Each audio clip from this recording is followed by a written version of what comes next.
Good evening and welcome back to Mystic Matters. We are, of course, the Greater Mystic Chamber of Commerce. And good evening, Kristin. How are you? Good evening, Susette. I'm well. How are you? I want to know if you've survived on all these events. I have survived, and I am looking forward to the holidays. Dare I say it out You're loud. the one that said, it's October. I can't believe it's October. Yeah, it's October. My to-do list, it's the angle of repose. It just keeps piling up and then things fall off the top.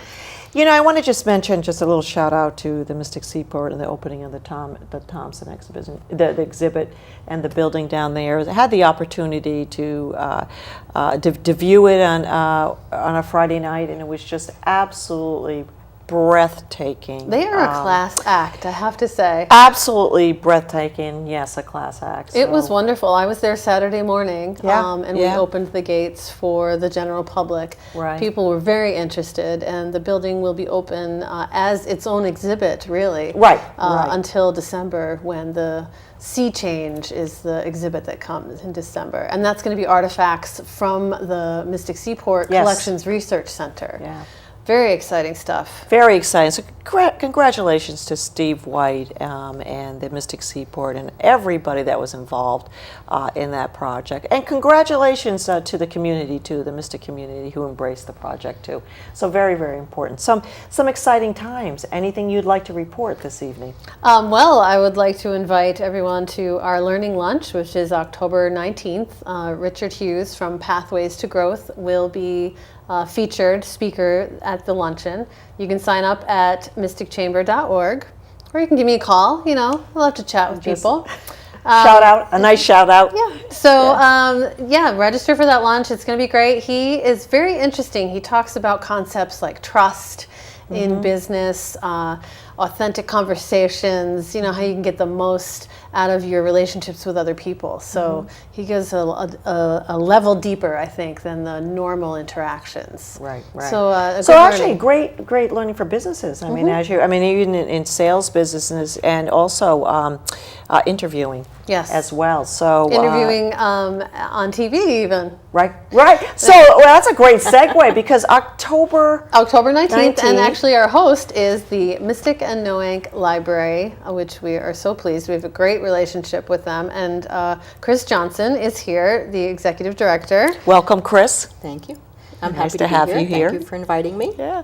So that luncheon is going to be hosted at the library. In the library, in our community room. We've been partnering with Kristin for about 6 months now. It's wonderful. I believe in hosting the lunches. And it's worked out well for both of us, I think. It brings more new business people into the library and a different clientele than we normally see. Right. Now, it's called the Eames Room, right? Is that how you pronounce Correct, it? yes. But it's spelled like A-E-M. What's the history there? A-M-E-S. Right. It's the Ames family. Ames. We're very big donors to our expansion that occurred back in 1992, which is almost 25 years at this point. Right. That's not even history yet. That's just brand new. It's a brand new renovation for 25 That's right, years. our new renovation. So that room was named in their honor. Chris, just for some of the viewers that are not aware of the library and sort of kind of give us a little bit of a history and actually tell us where the library's at. Okay. Sure. We're located at 40 Library Street, but our entrance is actually on Elm Street, which, for people new to the community, I usually send them that little reminder. And that's because the building, when it was opened originally in 1893, the main entrance was on Library Street. But when we added the renovation in 1992, to comply with the Americans with Disabilities Act, we put in a special entryway without stairs, and that's the Elm Street entrance. So for special occasions, though, we still do open the Library Street entrance. You have to. Those doors, right, exactly. It's beautiful. And if you haven't been to the library, you really need to come see the building. It was built and opened in 1893, thank you to our benefactor, Elihu Spicer. So he donated not only the land, he paid for the original construction of the building, and also our starter collection. So is it on Library Street because that's where the library was built? The street was named after the I library. mean, that makes sense. And Elihu Spicer, he lived right across the street Right. on He Elm did, Street. correct. His home is what's now the beautiful Right. Spicer Mansion, that lovely boutique hotel. Yes, and they're also good friends of the Greater Mystic Chamber Right. of Commerce. So And, we're and several so pleased times with them. I've been there, Kristin, and it's just absolutely gorgeous. And I actually had a private tour just recently with a friend of mine who works over there. Did you get to eat there? Well, it's funny that you say that, because one of the things, one of the discussions was, I think they do a brunch, and now it's opened up to the public. And so we were trying to get a group of people, like 6 to 8 people, just to get together and have dinner there. So that is in the future, Okay. of course. But Chris, so you know, the library has evolved. And to take it back, I mean, even in the Joanna case days, and so many people that have been the ED and been really just partners in the community. Where does it stand now? I mean, what's going on at the library now? Well, for myself, October 13th is my 1-year anniversary Congratulations. as the director. Yeah. Thank you very much. And it's been a very interesting experience for me, because I came from a much larger library on Long Island.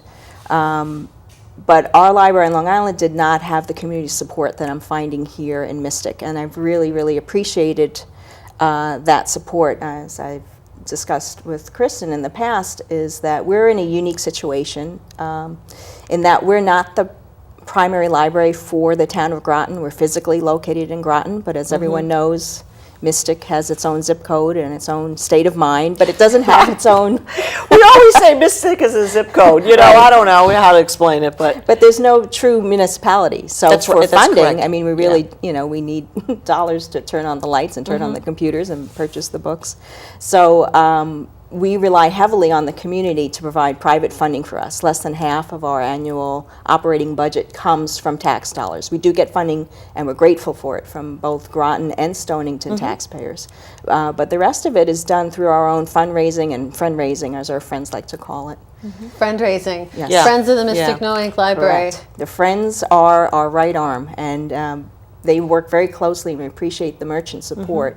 Especially our big fundraiser every year is the Library Fair. It's always held the first Saturday in June. And about 6 to 8 weeks ahead of that fair, our friends are out knocking on doors. we know.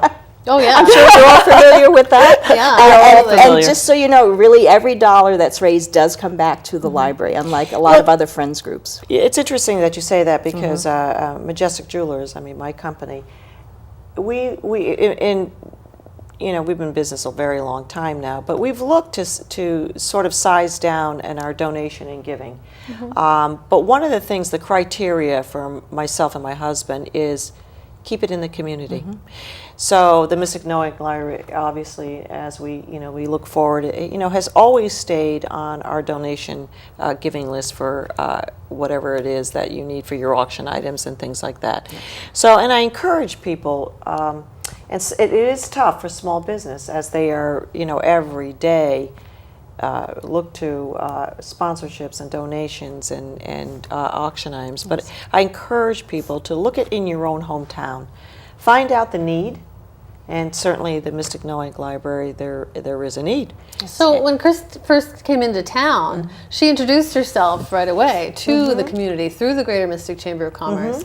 And I feel when you say it's only been a year, I know. that doesn't seem possible, because the quality of the communications that we've had with Chris Johnson, and especially, has really, I think, brought it to a different level, to have us have a better relationship with the Mystic Noank Library. And it's also always on our radar with participation as far as events that are going on there for and hosting business events. I know Michael Whitehouse, he had a class there that he taught. He's done 2 programs for us, very interesting sales programs. We also partner with SCORE. We've hosted a number of their small business projects. So, I mean, we feel that as part of the community, and that we value the support of the merchants, that we also want to be there to help small business in any way that we can, by providing, classes, spaces for them to meet, computers for them to use, wireless. We're hoping in the future to build a video conferencing facility that businesses can use in our Ames room and elsewhere so in the I'd library. be able to Well, talk to my that's Chinese clients. Right. Yeah. There you go, Kristin. Good luck with that. So what other programs, Chris, is the library, basically? There's been a lot going on at the library, and we are happy to partner with the Downtown Mystic Merchants on a lot of the activities that they've been The having. Pirates Invasion. Yes, Tell us a little bit about it that. was an exciting day. I myself was not there, but Roberta, my assistant director, held down the fort as the 12 pirates attempted to take over control of the children's room. So she fought them back bravely and successfully, and sent them down to the bars and restaurants. Well, sure they did. downtown. Yeah. But it was a great time. I would We say had- she directed them. Correct. Yeah. Exactly. It was incredible. I mean, I think Roberta said that she's never seen the room as busy as Pirate Day. We did have activities. We had crafts going on. We had we have a Wii gaming station that we had the Lego pirate game that the kids were playing. And then in the afternoon, we had a petting zoo, which was sort of not pirate related, but on a rainy day, right. it was a was great great. place for folks to come, parents to bring their children. And since it was a rainy day, we had it inside. So Oh my goodness, you had the our petting Ames zoo? room became a little zoo. Oh Yes. my gosh. We So- missed that. Yeah, but Yeah. business after hours a couple months ago there was, or business before hours a couple months ago there was kind of like a petting zoo. Yes.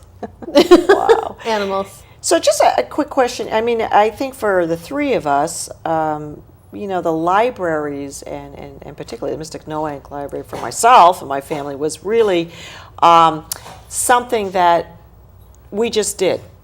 Okay? We constantly went to the library. It was not only social and educational, but it was a place for parents and young kids to go. In this generation of technology and social media, do you find a decline in your clients, or is it harder to get more clients? Well, we obviously have a lot of competition. It's a different day and age than, you know, when I grew up and likely when you grew up. But that's where the library is changing its focus. So, of course, we're still synonymous with a place to get good literature, to get books, to get picture books for your kids, to come for story time. But we also are branching out to be more of a community center and a community support, which is why we do have the programs that we offer. We have a number of film series. We have feature films on Friday evenings. We have a foreign film series on Saturdays. So people are coming to the library, but they're coming for different reasons. What you're finding even beyond Mystic is a lot of people use the library as that third place. So if they don't want to go to the coffee shop and they don't want to have to, you know, buy coffee to find wireless and a place to be, you can sort of be alone with others. Right, So you can be right. working on your own laptop or on your iPad or reading a book, but not have to do it at home alone in your house. So we find that people just come because they appreciate the beauty of the building and the community atmosphere of being in a place with others, but maybe not necessarily, you know, having to interact with others. So you Right, have that right. option. Right, right. I mean, a long time ago was the place that you had to go there for homework. Yeah. I mean, you couldn't go anywhere else. Right. Well, kids are lucky today in that it's 24/7 through our website, and most of our databases come down through the state. So basically, through any library in the state of Connecticut, you can access the websites 24/7 and get the information that we used to probably spend hours going to to the find. library, Right, right, looking looking it up. through Good point. directories, looking for Encyclopedias. articles. Yeah. Yes.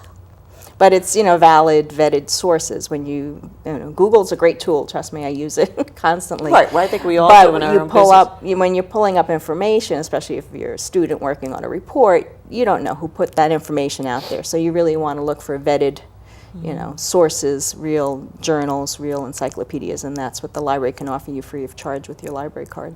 Right, so you can actually go online, go online. and some of the books are available to check out, not just reference books, Correct. but also the rest of the collection is available to you to read on your... We do have a collection of free ebooks and free downloadable audiobooks through Overdrive. We partner through Overdrive, so you go to our website, you click on Overdrive, you set it up once on your device, and then you can borrow for free.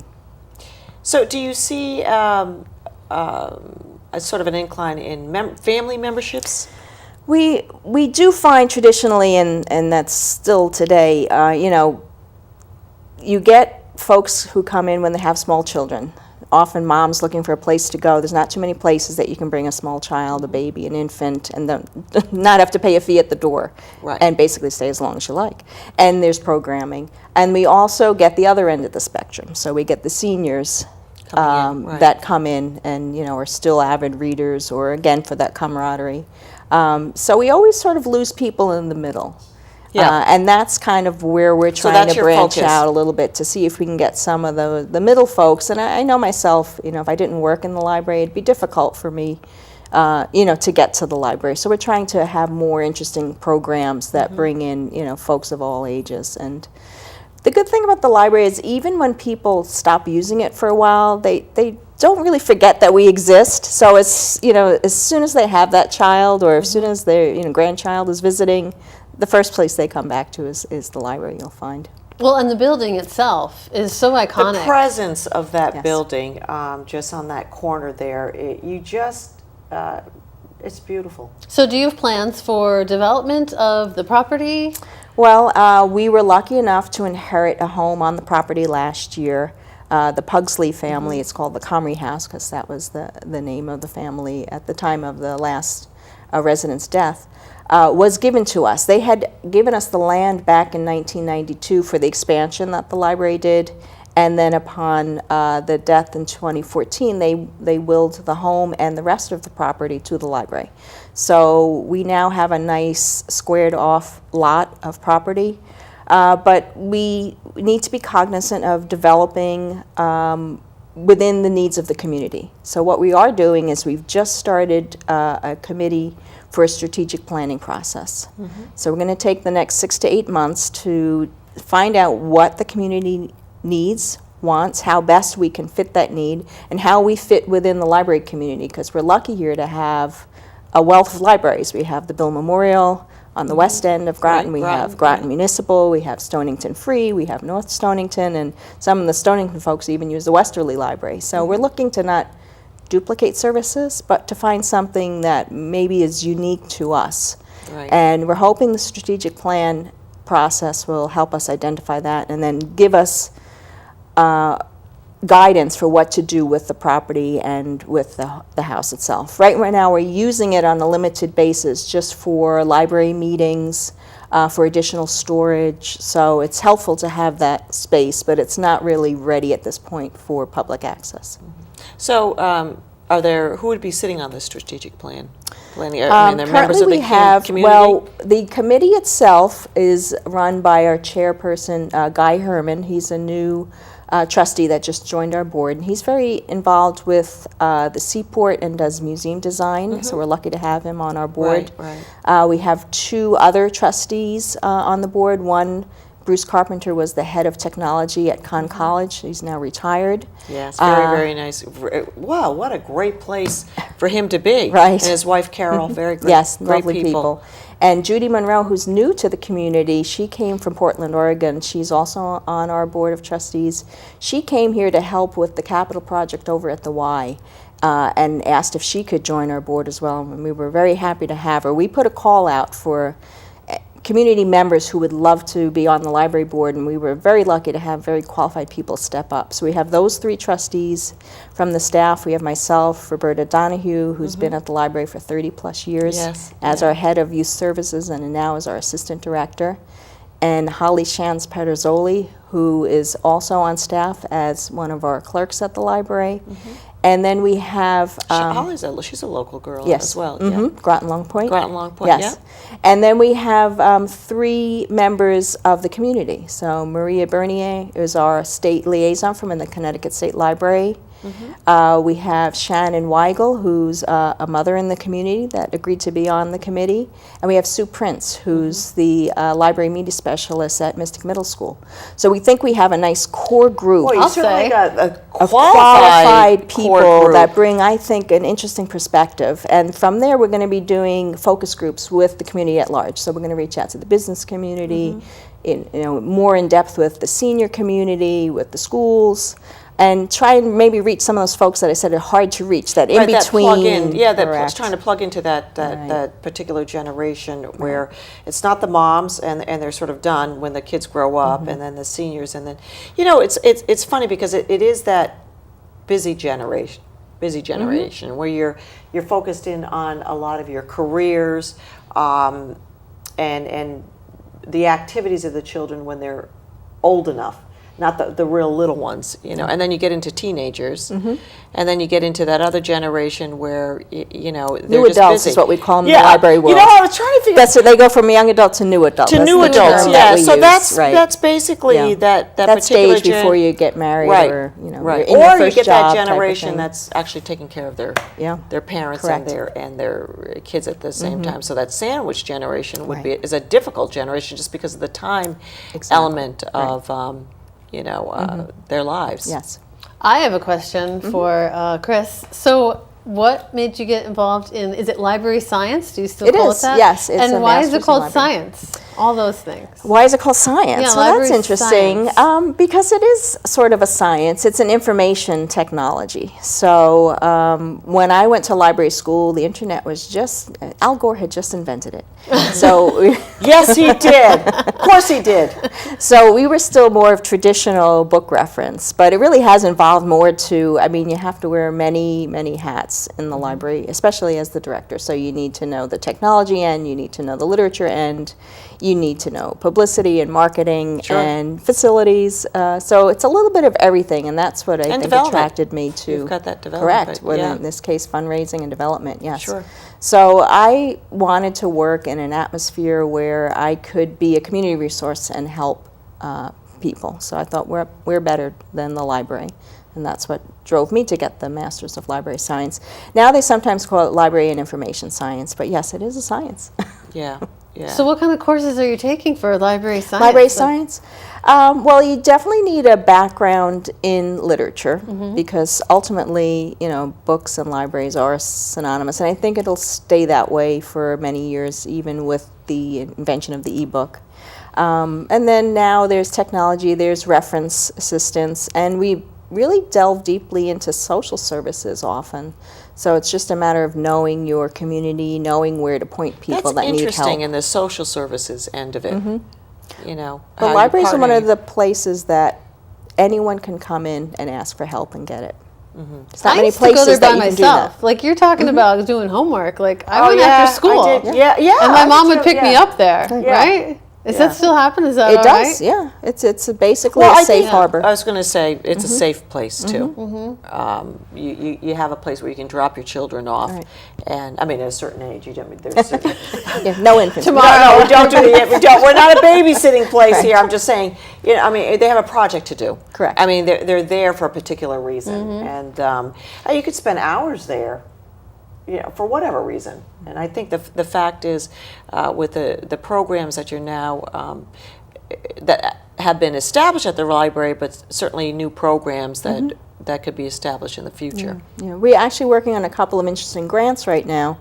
One in particular is through the Community Foundation to support women, especially women of lower income, to find meaningful employment. So maybe they've been out of the job market for a number of years.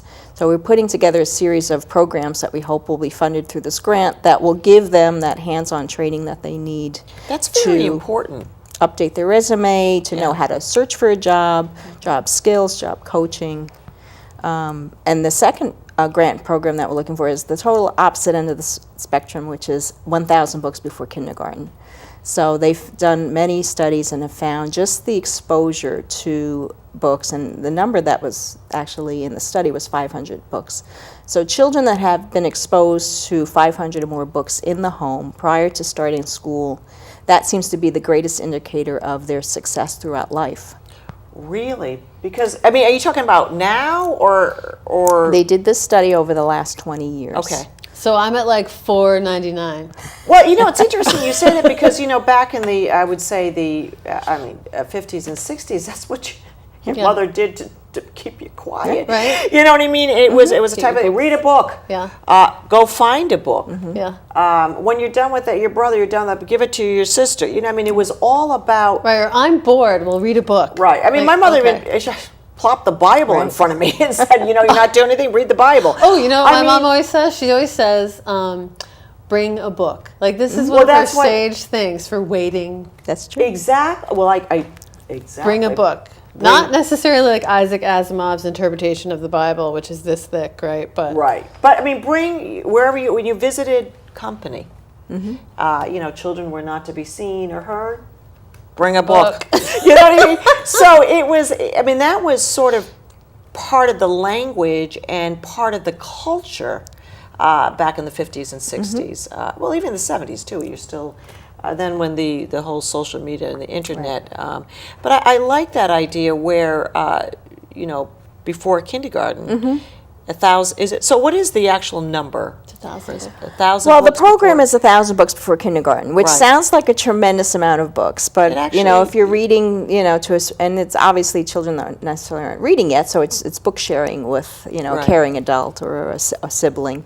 So if you just reading 2 books a night, you can knock off 700 books in 1 year. So really, 1,000 books is not But how that many impossible. books, when you were younger, did your mom and dad bring to bed with you? And Right. you read a book. Yeah. I mean, before that, I mean, you never.